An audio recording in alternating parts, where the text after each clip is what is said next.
যাদবপুরে 106 নম্বর ওয়ার্ডে ভেঙে পড়েছে গাছ, উপরে গিয়েছে ল্যাম্পপোস্ট। খবর পেয়ে এলাকায় পৌঁছেছে যাদবপুর সিপিএম প্রার্থী সৃজন ভট্টাচার্য। ঘুরে দেখছেন গোটা পরিস্থিতি, কথা বলেছেন স্থানীয়দের সঙ্গে।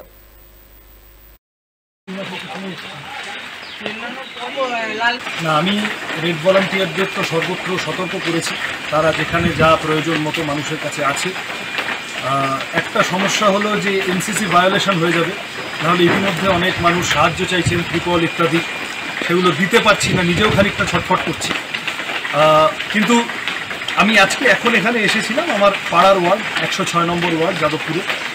তো সেখানে খবর পেয়ে এলাম, দেখলাম একদম ল্যাম্পপোস্ট, লাইট পোস্ট উপরে গিয়েছে এবং গাছ যেভাবে পড়ে আছে রাস্তায়।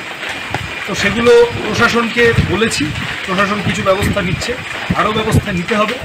এখন তো এইটা ঠিক দলমত নির্বিশেষে সবাই মিলে কাজ করতে হবে, কারণ একটা প্রাকৃতিক সংকট ইত্যাদি যা হয়, প্রচুর লোকের চাষের ক্ষতি হচ্ছে, গ্রামগঞ্জে খবর পাচ্ছি।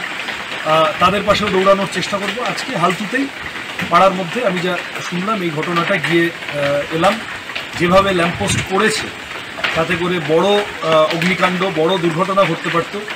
লাকিলি, থ্যাঙ্কফুলি পাড়ার লোকজন, যে বাড়ির ওপর পড়েছে সেই বাড়ির লোকজন সেফ আছেন। তারা প্রশাসনকে দ্রুত ব্যবস্থা নিতে বলছি, এবং এটা এখানে না, সর্বত্র, এরপর সোনারপুর, বারুইপুর, অন্যান্য সর্বত্রও যাব, ভাঙড়। আজকে সারাদিন খোঁজ রাখছি কে কী করছে, কোথায় কতটা ক্ষতি হলো, এবং প্রয়োজন মতো নিজেও অ্যাক্ট করার চেষ্টা করছি, রেড ভলান্টিয়ারদের দিয়েও অ্যাক্ট করাচ্ছি।